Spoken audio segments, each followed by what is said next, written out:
and welcome to Some Dare Call It an Interview. Now this one's a throwback from a few months ago when I got to interview Mike Rothschild, author of Qanon, The Storm is Upon Us, an upcoming book, Jewish Space Lasers. It was absolutely fascinating getting to speak to Mike, and to someone who's been involved in conspiracy culture for as long as we have. So join me as we explore the truth movement and conspiracy culture from the late 90s coast-to-coast AM era through to today, the digital age of conspiracy memes. Make sure you follow Mike on Twitter at RothschildMD. That's at RothschildMD.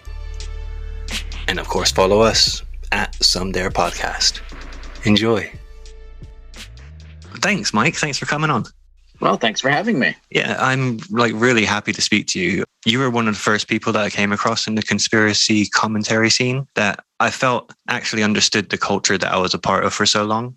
I just want to say first, I respect your knowledge and most of all, admire how you talk about conspiracy theorists without ridiculing us. And I've been thinking for ages, man, I'd really love to have a chat with you. So really, thank you so much for being here. Well, that's so cool. That's great to hear. And you know, one of the things in writing about all of this stuff, sort of before it got really mainstream, is that you start to see this as a real niche culture or niche culture. And you really want to understand why people flock to these things and what draws people to these kinds of theories. And when you start to understand why people are drawn to things like chemtrails or the moon landing was fake, or, you know, skip ahead to QAnon, you start to realize that everybody's kind of the same and everybody is looking for the same things and has a need to feel important and listened to and like they're part of something bigger than their own life. And when you realize that, the urge to ridicule the people who believe these things kind of starts to go away, even if the ideas themselves are worthy of scorn. And certainly the people who have made a lot of money promoting them, those are people I will never stop ridiculing. But the people who believe it, I feel like we can do better than that, you know? Same. I think there's a difference between influencers and believers. Yes, yeah. Absolutely. Absolutely. Okay, so your book, The Storm is Upon Us, is being released soon as paperback. Yes. And basically, I would say it is the book on QAnon. For anyone, if they want to know what it's about, just read that book. But Q is obviously a very current phenomenon. And from listening to some of your interviews, I know that Q was not your introduction to conspiracy culture. So definitely not. What was your introduction and how did this interest start? Sure. So I've always been interested in conspiracy theories as stories. Mm-hmm. Going back to when I was in college, I spent a lot of time listening to Coast to Coast AM, the Art Bell radio show, where he would be on overnights talking about, you know, UFOs and crop circles and futurism and, you know, the face on Mars and all this stuff that people that I knew just didn't talk about that stuff. You know, that was the domain of what we thought of as crazy people. And I was very interested in it because it was like a window into a whole different world and a whole different culture and a whole different set of books and you know, the growth on the internet, which was going on very quickly, even as most people were very slowly adapting to it. You know, I never really believed any of it, but I was always fascinated by the psychology of it. And I, you know, skip ahead maybe 10 or so years, and I started writing for the blog of the critical thinking podcast Skeptoid. And over a year and a half, I got to write every week on some different scam or hoax or fraud or something else that was going on in the culture. And that was where I was introduced to some of the precursor scams that led up to Q. So when I write in the book about things like the Iraqi dinar scam or Nasara, those are things that I found way before Q ever started. I was fascinated by the Iraqi dinar scam going back to maybe 2014 when virtually nobody knew what it was. I was like, why aren't people talking about this more? This is a huge thing going on in a very small subculture, but it's taken over these people's lives. So when QAnon started to bubble up, I was kind of prepared for it because I had knowledge of some of these other kind of intel-driven scams like Nasara and Omega and some of these other things I wrote about in the book. Mm-hmm. So back to the coast to coast stuff. What year was this? Because I want to put it in context to where the truth movement was at that time. Oh, sure. This was pre 9/11. This was really? I was in college in the late 90s, and I got really into it maybe around like 1998 or 1999. And I remember the one story from that time that really sticks out to me is, I'm not sure if you're familiar with him, Richard C. Hoagland. Yeah. You're familiar with him? Yeah, of course. Okay, so he was, Art Bell would have him on all the time. And I was fascinated by this guy because he was a total amateur. This is the guy who created the face on Mars hypothesis. Yeah. Thought there were ancient civilizations on Mars and they left their ruins behind and NASA was covering it up. And fascinating guy. He's still around. He's still doing podcasts. I listen to him once in a while. But he came up with this theory that NASA had purposefully shut down one of its own satellites to stop knowledge of an alien landing that was going to be going on in sort of a far-flung part of Arizona in late 1998, I think it was. And Art Bell had him on like every night for a week, and his website was churning out updates from the landing site and like all these things that were going to happen. And you could tell because of where the stars were, and they were pointing toward, the pyramid on Mars, and it was aligned to the pyramid of Giza, and like mind-blowing stuff, full of just ridiculous gibberish details. And of course, nothing happens. So then immediately you've got the retcon. You've got what actually was supposed to happen was the test of a weather weapon. And you could tell because it was snowing in this weird part of Arizona where it doesn't snow very often. And I remember even Art Bell going like, there's nothing happening here. Like, why are we even talking about this? But I was just like, for some reason, and I haven't been able to find those shows. A lot of Art Bell's stuff has kind of snuck onto YouTube, but I haven't found those shows. And I hope to hear them again one day and see if they match up with my memories of them from 25 years ago. But that was what really stuck out for me, that conspiracy theories could be a vehicle for storytelling. It could be a vehicle for sort of filling up a notion with details and getting people to run with it. I mean, there was no social media then, but you had Usenet groups and Yahoo groups and bulletin boards. And of course, this stuff was all being published on this guy's website, which has not been updated in terms of its look since the late 90s. And it's this sort of fascinating time capsule to when this culture was a lot more fun and a lot less dangerous. Yeah, absolutely.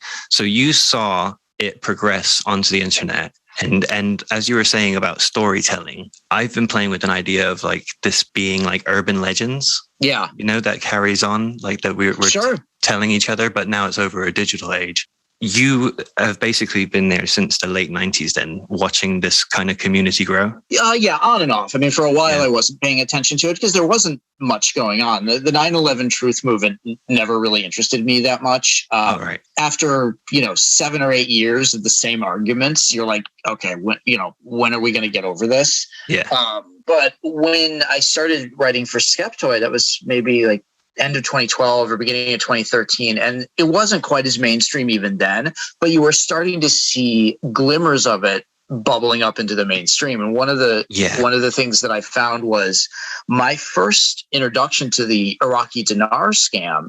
I'd never heard of it. I knew nothing about it. But on Twitter one day, I saw, I think it may have been a national trending hashtag, was hashtag release the RV. And I was like, what is that about? What are we talking about? Like a recreational vehicle here? Like what is this?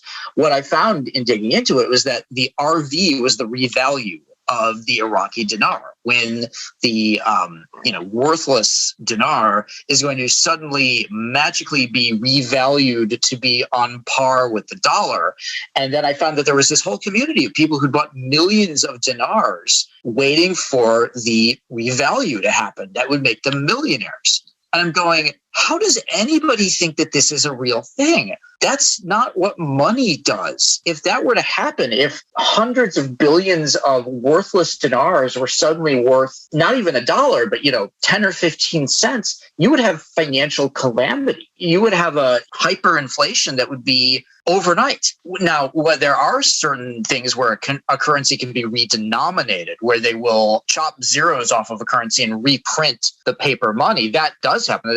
That's happened in Japan. It's happened in Brazil a couple times.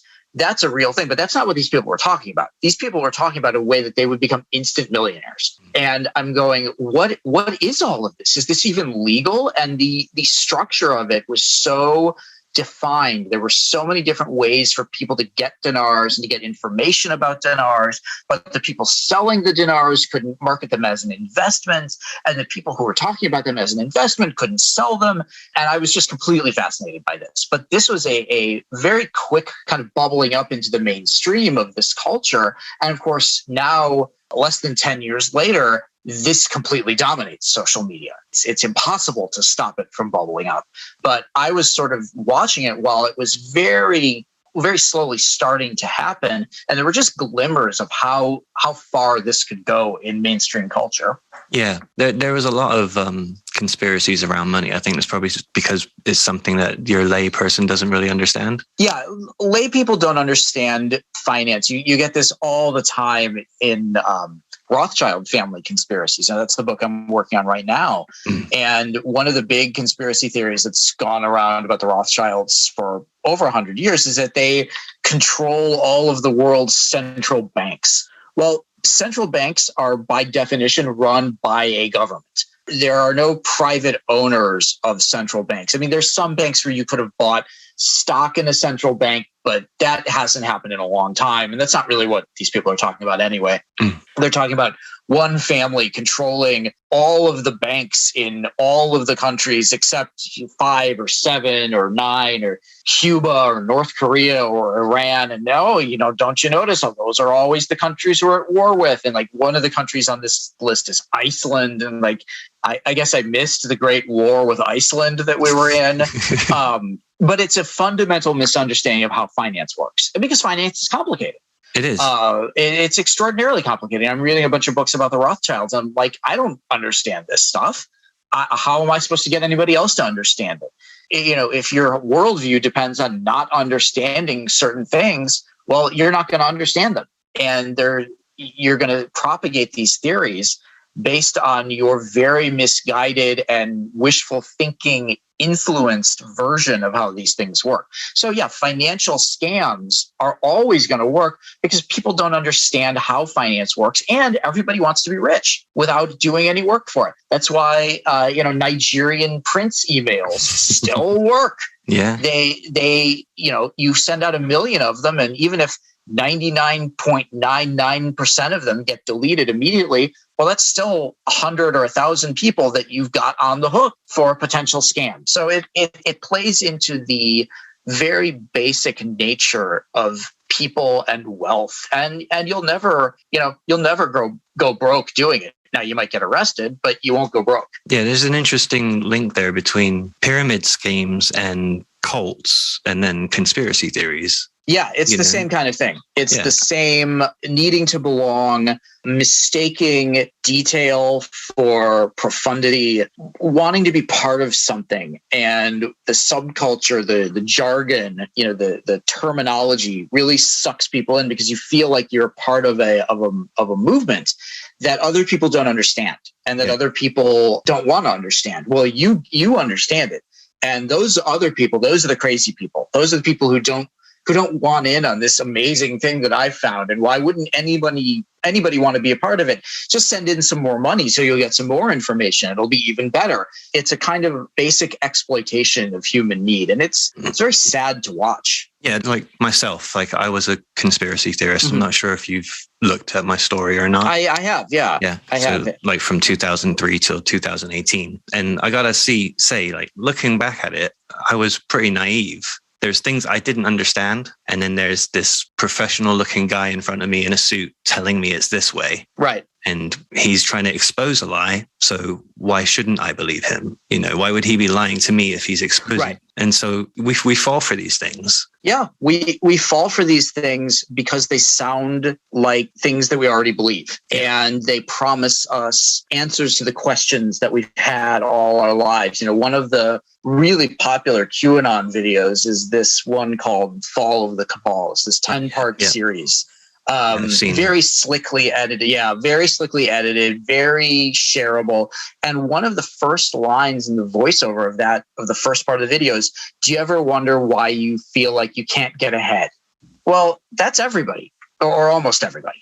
Almost everybody has a moment of, I can't get ahead. I can't shake off living paycheck to paycheck. I just can't get out of my debt. I can't figure it out. So right there, you're tapping into something that almost everybody feels. Yeah. And if you do that with a slick video that pretends to offer easy answers to difficult problems, that's going to go viral. That's going to hook people because it offers you something that you want and that you feel like you need and it will help you. And then you slip in the anti-Semitism, then you slip in the racism, then you slip in the scam.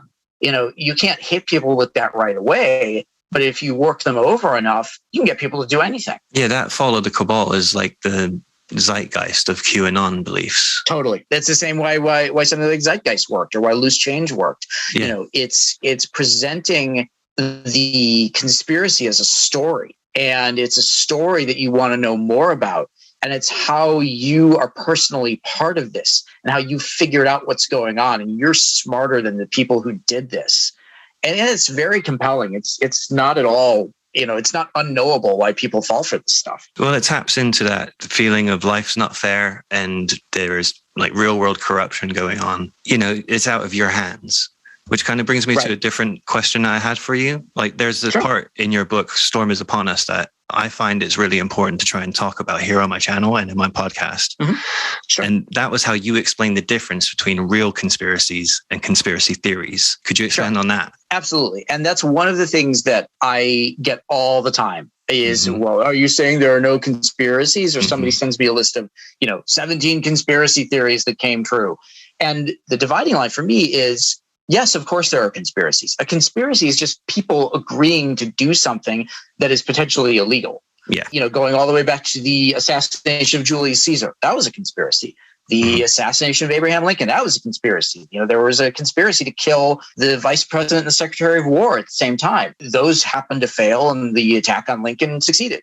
The cigarette companies conspired to keep data about cancer from the public. These are real things. Chemical companies conspire to dump their waste in our water. Those are real things. All of those are real. I would never say that those are not real. We know that those things happen. I certainly don't think politicians always have our best interests in mind. I certainly don't think the financial industry always has our best interest in mind. That's ridiculous. The line I'm drawing is that there are no popularly theorized conspiracies that later were found to be true. The conspiracies that were uncovered were not in the popular consciousness. They were put in there because they were revealed by a whistleblower or by FOIA documents or lawsuits or investigative journalism. Investigative journalism. Yeah. There was no conspiracy theory about MK Ultra until it was revealed by reporting and by government documents. Then you go back and say, well, what about the MK Ultra conspiracy theory? That came true. It was never a conspiracy theory. People didn't know about it until they knew about it. So that's the line that I always draw. And then when you get these kind of popular conspiracy theories, these things that people just sort of buy into and that have been around for a long time, if you look at chemtrails or the moon landing or even 9/11, the number of people who would be part of that, who would need to play some role in enacting that conspiracy theory is so enormous that you would never be able to keep it secret. If chemtrails are a real thing, if we're really being sprayed by commercial airplanes, how many hundreds of thousands of people have been part of that? Yeah. The people loading the chemicals, the people flying the planes, the people plotting out what's going to get sprayed. And of course, nobody ever can agree on what exactly is happening. What are they spraying? How does it work? How do they know it works? What is the desired outcome? if you have a conspiracy theory that relies so much on a giant mass of people keeping it secret and it being perpetrated for no particular reason that anybody can agree on, that's a good sign that what you're dealing with is a conspiracy theory rather than an actual conspiracy. Yeah. I came out to my community and said I no longer believe in the grand conspiracy. Mm-hmm. So that was like an Illuminati, New World Order, QAnon type belief of like a global cabal. You know, that's the thing I said. I don't believe in that anymore. I don't think that's happening. There's like no actual proof. It's just a bunch of rubbish, basically. Yes. You know, after 15 plus years of looking into this, I think I might know now this isn't real. You've put the cost in and you go, nope. No, I'm done with this. Yeah. And people throw it at me still. What are you trying to say? There's no conspiracies. What about this? What about that? And I didn't say that. I'm just saying there's no Illuminati. Like there are greedy people. There are corrupt people. That is just what it is. And they do their conspiring in the open. They don't, they don't hide it. Yeah. Or they do, but they don't do it in a way that is immune to journalism or discovery. Yeah. And these people are generally not that good at hiding things and keeping secrets. No.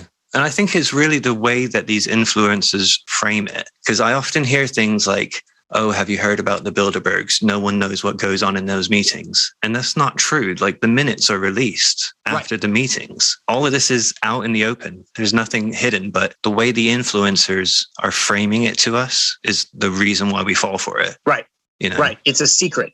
They don't want you to know. Well, actually, no, they put it out there publicly. It's just really boring. Yeah, I've read some of the Bilderberg group minutes. They're super dull. Yeah, they're perfect bedtime reading. They're perfect bedtime reading.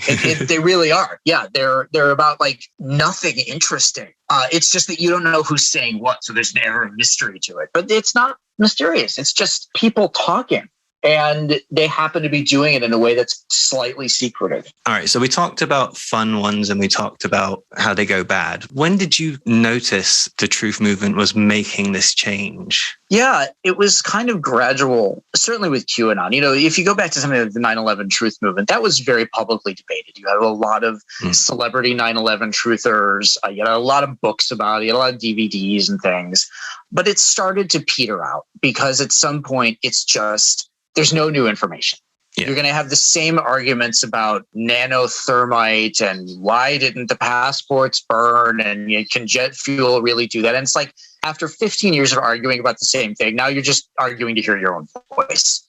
But QAnon broke out in a very public way in less than a year. You know, you had this sort of growing subculture going on 4chan and then I guess on 8chan, and it was on Reddit, and it was on Twitter, but it was still like people didn't want to talk about it. Nobody in the mainstream media really wanted to hear about it. It was just a bunch of internet weirdos. And then in August of 2018, beginning of August, you had that Trump rally in Tampa. And I write about this quite a bit in the book because it was really a turning point for not just for QAnon, but for our popular perception of conspiracy theories. Suddenly there were all of these people at this Trump rally screaming about Q and holding up signs with hashtag where we go one, we go all, and QAnon this and QAnon that. And the mainstream media is like, what is this QAnon thing? What was this crazy thing that all these Trump people were talking about? And then, of course, they wrote it off as just a crazy thing Trump people were talking about. But for me, it was like, oh, you're giving these people positive coverage. You're talking about this thing in a way that doesn't really add any understanding to it, but gives a lot of oxygen to it and adds to the persecution complex that these people already have. These people already think the liberal media looks down on them. The liberal media does look down on them. So now you're fueling their sense that they're part of something special that the leftist media and the leftist politicians don't want you to know about. And suddenly I'm getting this real sense that this is becoming a very public movement before anybody really understands what it is and knows how to talk about it. And then, of course, it broke out hugely in 2020 with the pandemic. And suddenly everybody is locked inside. Everybody's looking for answers. Everybody's stumbling on these very fringe conspiracy theories, these 5G and Bill Gates, is going to kill us all with his vaccines, and the anti-vax movement in general. This was still very, very niche. It was very much like internet weirdos and really rich moms in Orange County, California. And now it's suddenly everybody. And everybody's got some theory for what the hell is going on with COVID, who is really responsible for it, where it actually came from, what the point of it is.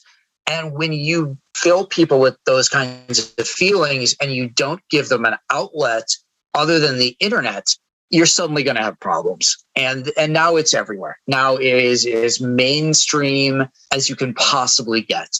To have people showing up at school board meetings screaming about ivermectin and the deep state, and mainstream politicians talking about how, hey, we don't know for sure that the election wasn't stolen.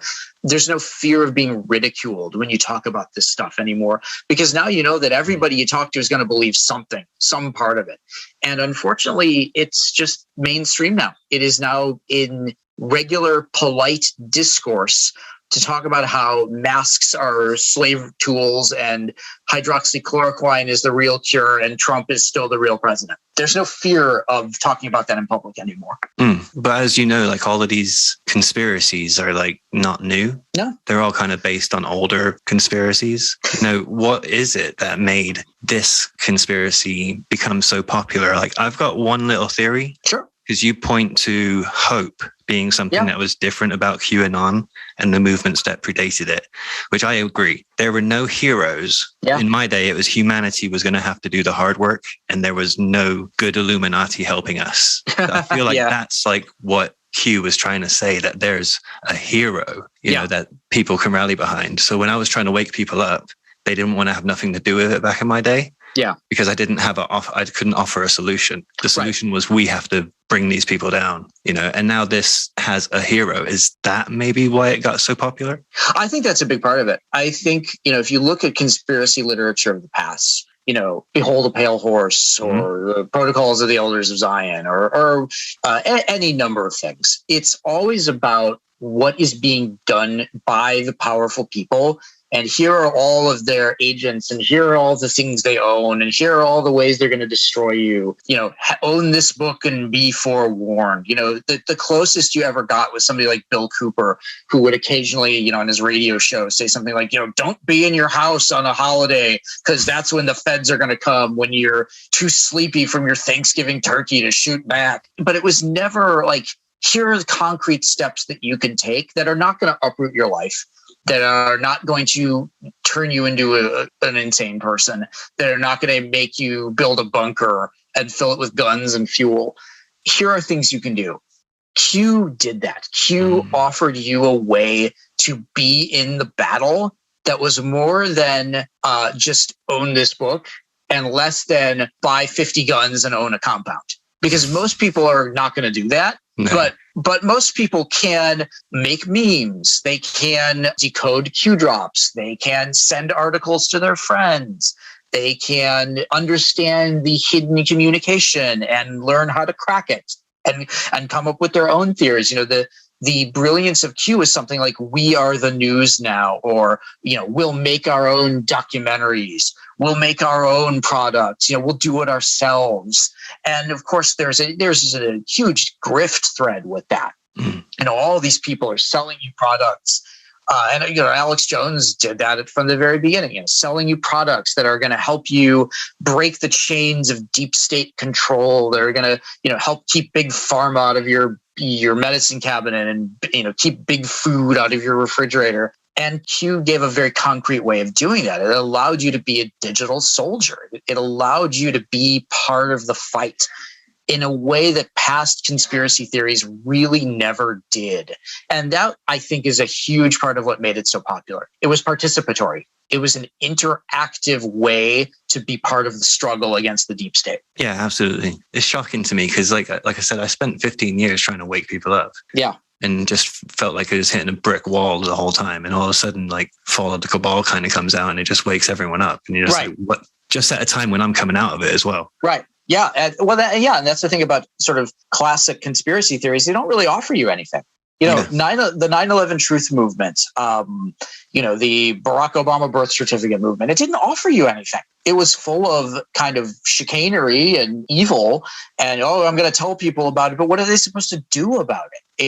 If Barack Obama is really an illegitimate president who wasn't born in the U.S. and is a secret Muslim sleeper agent, like, okay, what now? I guess I got to go to work tomorrow.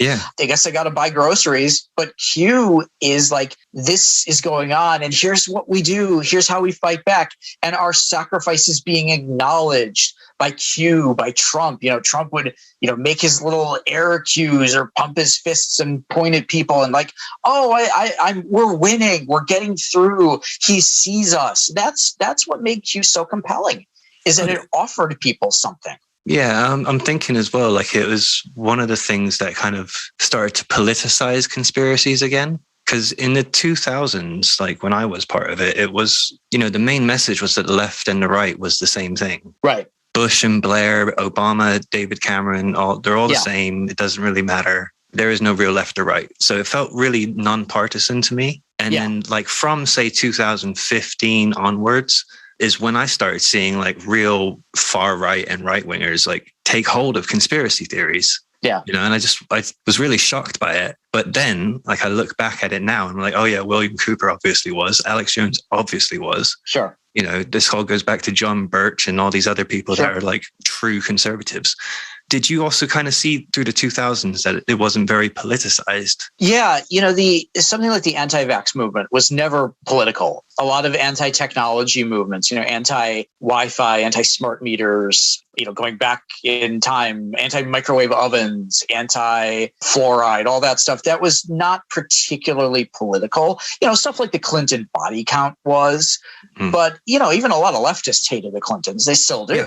Yeah. I've talked to plenty of liberals who can't stand the Clintons and can't stand Obama, can't stand Joe Biden. There was at least a lip service of, well, we hate both parties equally. You go, okay, well, that's at least, it's sort of non-political. But starting with the rise of Trump, you couldn't say that. You couldn't say, well, we hate the Republicans too, because you worship a Republican presidential candidate. You worship a mutation of Republican politics. Now, maybe it's not the classic conservatism, and you've watched in the Trump years as these people have completely renounced small government, keep the federal government out of local politics. These people want a federal takeover of everything. They wanted Trump to rule by executive order. They want to abrogate the Constitution, all these kinds of things. But Trump was the focal point. Trump, who was never a Republican until he was, who was never conservative until he was, who did not live his life in a way that was particularly evangelical, had no real understanding of that culture, but he understood how to tap into it. He understood what these people hated, what these people feared. And the really crucial thing, and I think it was the real switch point from both sides are equally guilty to MAGA or die, was Trump presenting himself not as this is what they're doing to you, this is how you can fight back. It was us. It was they hate us. They're coming after you, and I'm in the way.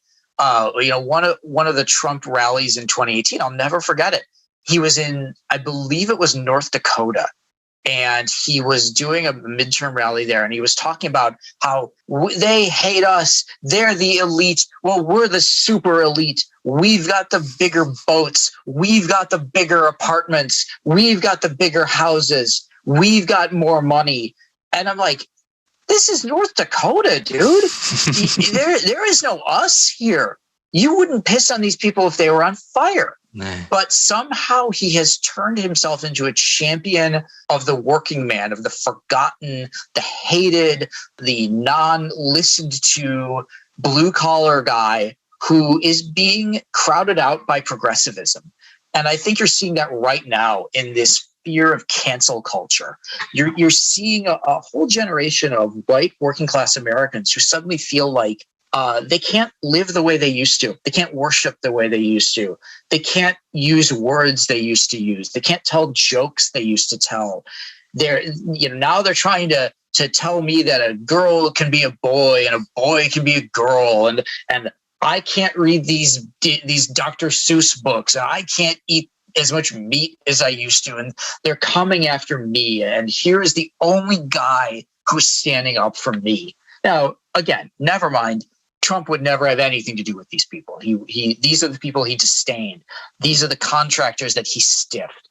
These are the people who, after a rally, their community would get stuck with the bill and he would never pay it. None of that mattered. What mattered was he is standing up for the way things used to be. Back when we could talk the way we wanted to, we could gather the way we wanted to. We didn't have to have a token black guy or a token Jewish person. Men were men, women were women. We knew what was going on. And that's a way of life that I think a lot of people want to go back to. Fortunately, our culture is really progressing from that, but it's coming at the expense of a lot of people who don't want it to. And that's where so much of what's driving popular discourse is coming from right now. That feeling of, we want things to be the way they used to be. From my research that I do now, conspiracies have always been pushed by people that are against progressivism. Sure. If we go straight back to 1790s, Abbé Barruel and John Robeson, they're writing against the left, basically, from the get-go. They form this whole Illuminati, Freemason conspiracy theory, and it's to smash the left. It's to smash progressivism. And it always seems to be like that throughout the ages, from them to the protocols, down to Nesta Webster, up to John Birch Society.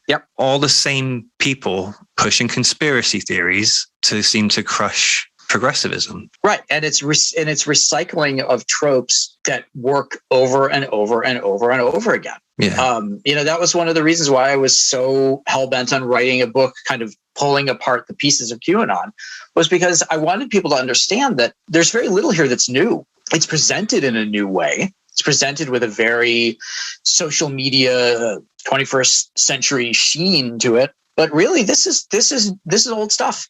This is the blood libel. This is secrets of the Federal Reserve. This is the protocols. This is what they don't want you to know. It's 100 different things. It wasn't created in a back room at the Internet Research Agency by a bunch of Russian trolls. It's created out of human nature. It taps into the very basic things that drive us. It's always going to work.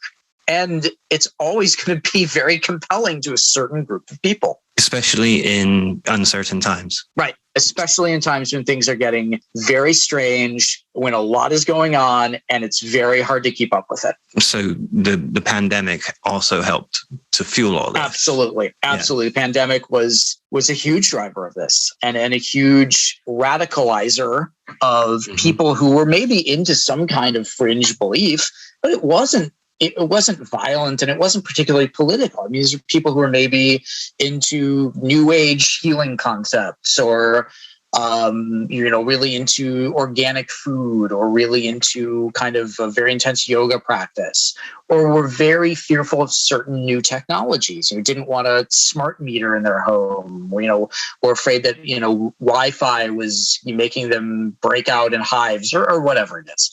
Yeah. Those kinds of things are all gateways to just more conspiracy theories. Those doors just hadn't been opened until the pandemic. And suddenly, you got a whole cohort of middle class, upper middle class people who have nothing to do because they've maybe lost their jobs or they're working from home, can't see their friends, they can't see their family, they can't go anywhere. All you have is time on your hands. And if you are an empty nester, or if you are single and you don't have kids taking up your time, what else are you going to do? You're going to go down rabbit holes. You're going to be bored. You're going to be restless, and you're going to try to figure out what is going on and how this all happened. It is no surprise whatsoever that the conspiracy movement exploded into the mainstream consciousness because of the pandemic and because of social media. Which takes me onto, the result of all of this, January 6th. Yeah. I saw recently that you submitted a written testimony to the January 6th Commission. I did. Yeah. Yeah. I've talked to staffers on the committee. I've given a written statement to them. Yeah. It was really a privilege to be able to do it. I know people are very impatient for things to happen. Unfortunately, one sort of side effect of QAnon is that you've had a very similar tendency on the left to be like, sealed indictments are coming. Trump's going to get arrested any day now. They're all going to go down. And I'm like, really? When have they ever all gone down in the past? like seriously? Yeah. But the January 6th committee really is being very thorough. and they're looking into the people they should be looking into. They're doing it in a way that is very detailed. And I'm only privy to a very, very small amount of it. There's all kinds of things I don't know. But I think the hearings are going to really be mind-blowing to people.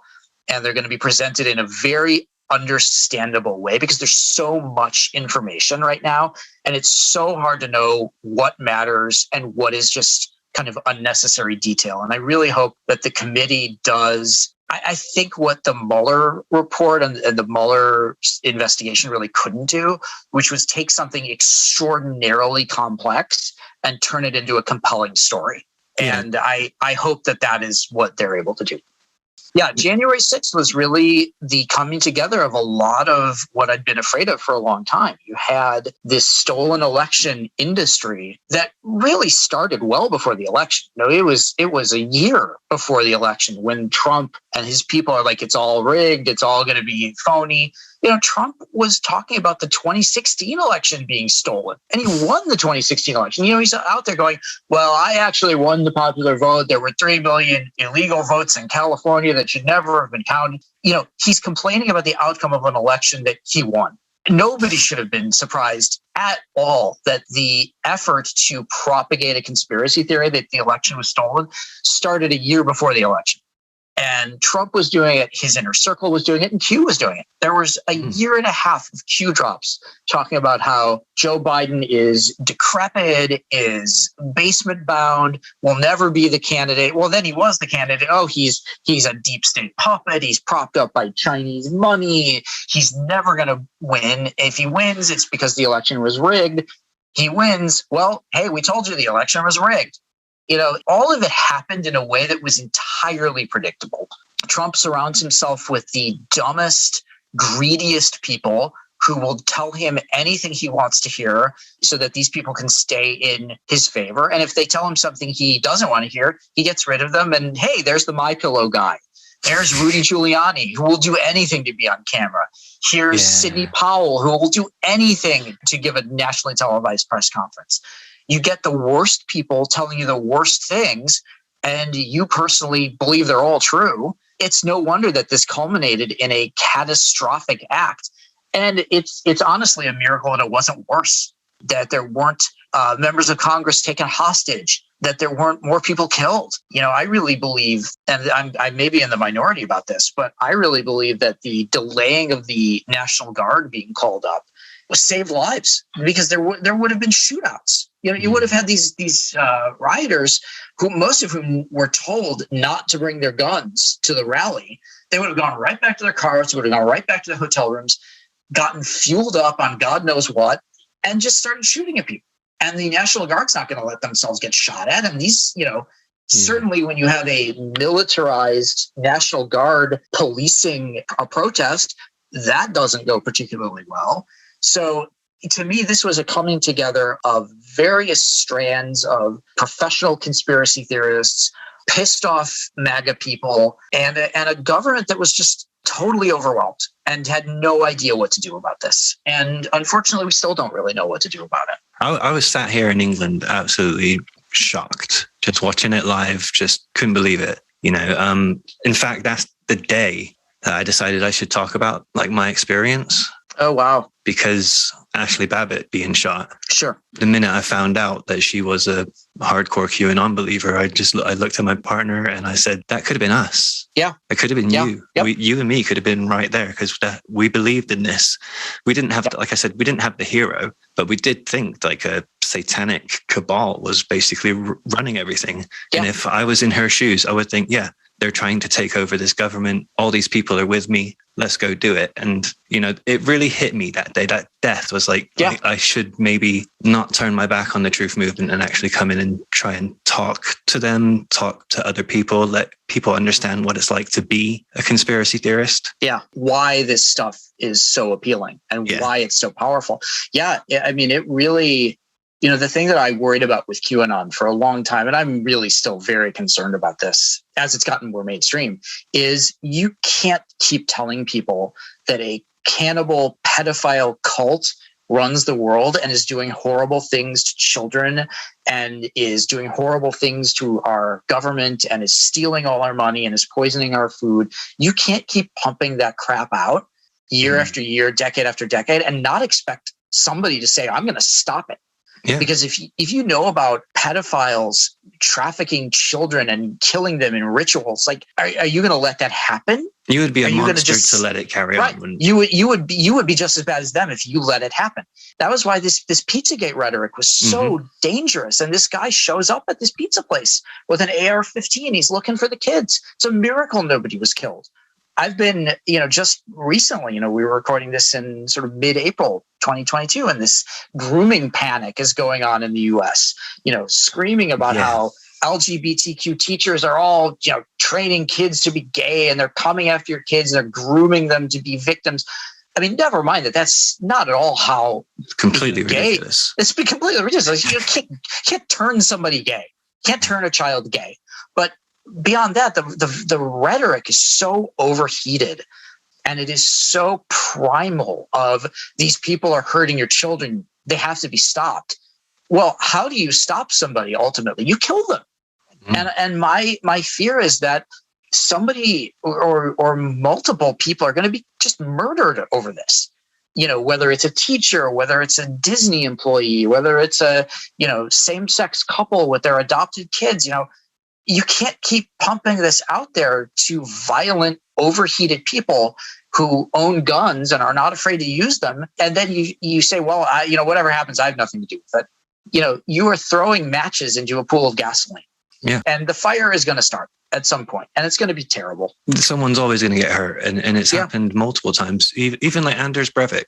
Yeah. He believed in the cultural Marxism or the white replacement. And he went to the labor youth camp, to kill all the future generation of socialists. Yeah. These conspiracy theories are actually really, really dangerous. Yeah. I mean, you can point at the exact same thing in the US with the abortion doctor, George Tiller. Yeah. Who every day, Bill O'Reilly's calling this guy Tiller the Killer and telling you exactly where he is and exactly what he's doing. And then somebody kills him. And then Bill O'Reilly goes, well, I didn't say to do that. That's not what I meant. Okay. But nobody would have known who he was if not for you. And you have responsibility for this. And unfortunately, our laws struggle to keep up with what you do about this. And unfortunately, the social media platforms where this stuff is being disseminated are very, very slow to adapt to how it's disseminated. I talk about this in the book that Facebook and Twitter let this go on for years. Yeah. Reddit's really the only good guy here because they banned QAnon in summer 2018. Everybody else, it took 2 more years of murders, of chaos, of mayhem, of radicalizing. And even then it was like, well, we can't make ourselves look like we're censoring conservatives. Why not? What is the harm of deplatforming harmful speech and saying, you can say this, but you can't say it here? Yeah. And I'm very pro deplatforming. I'm very pro removing these people from services. You're not silencing them. There is no First Amendment right to go on Twitter and call people pedophile groomers. There isn't. Sorry. No. If you don't like it, you probably wouldn't like it more in Russia or North Korea. Yeah, that's real censorship. Yeah. When the government censors you, that's censorship. Right. What these people are getting confused with is being censored. Right. Right. You're not being censored. You're being censored. Yeah. We don't like what you're saying. And you can't say it here. It is the same exact thing where a conservative would say, well, if you don't like the rules at the bar, start your own bar. If you don't like the terms of service from the software company, go somewhere else, start your own. I mean, that's what these people used to do. It used to be, if you don't like it, you take your business elsewhere. Yeah. You boycott, you shun. Now it's, we want everything controlled by the government, and we want everything to be allowed everywhere, and private companies have no rights. I mean, it's like stunning to watch the absolute inversion of conservative values. Yeah. Well, you saying a minute ago, what we're going to do about it brings me perfectly to my final question. Sure. I network with a lot of other people in this anti-conspiracy, anti-disinformation community. Yeah. And this one is for them. Now, if you could give us all one piece of advice to keep at the front of our minds when we're making content, what would it be? Ooh, that's a great question. God, that's a great question. I would say, and maybe this is because the book I'm writing right now is trying to condense like hundreds of years of information into a small text. But I went through the same thing with the Q book. Keep it as simple as you can. The more detail you load onto something, the more technical things get, the more opportunities you're giving people to get out of it, to glaze over and look at something else. I would say understand the audience, and that the audience does not understand the technical aspects of things, but wants to know why people believe this crazy crap and what they can do to get their grandma, their sister, their best friend, whatever, out of it. So just try to keep it as simple and on topic and as humane as you possibly can, and make it viral, make it shareable. You know, so much academic writing on conspiracy theories. Like I look at it, I'm just like, I've been in this culture for a long time and I don't understand this. And this isn't compelling to me. You know, technical reporting and like loading people up with details and trying to find like that first internet post where something really started. It doesn't always matter, you know, especially something like Qanon. Yeah. It doesn't, like the name of the guy who typed the text into the box and hit post, it doesn't matter. It matters why this caught on. What about this is so appealing to people? What are you offering to people that their boring lives do not offer them? That's the thing that we need to understand. That's the thing that will stop it from happening again. That's the thing that will get through to people and help people realize, I don't want to go down this road. You know, that to me is the only way, is to really keep it as simple and shareable and on topic as possible. That's wonderful advice. Yeah, I try and keep in mind who my audience is for what video I'm making. Am I talking to conspiracists? Or am I talking to people that want to understand conspiracists? Those are my two types of audiences. So whatever video I'm making, that's what I'm trying to keep in mind. So I'll keep that in mind as well. Yeah. Awesome. Thank you so much for talking to me today. Yeah, I'm happy to. You know, it's always great to be able to talk to somebody who was in this culture and understands it. And it's like we kind of almost have a shorthand where we can talk about things in a way that is a little more in depth. Yeah. But also, you know, not getting sucked into the details, because with these kinds of conspiracy theories, the details don't matter. The bigger picture is what matters. And I think you get that. So the social impact, really. The social impact. Yes. Yeah. Excellent. Thank you very much, Mike. Thanks. All right. Bye-bye.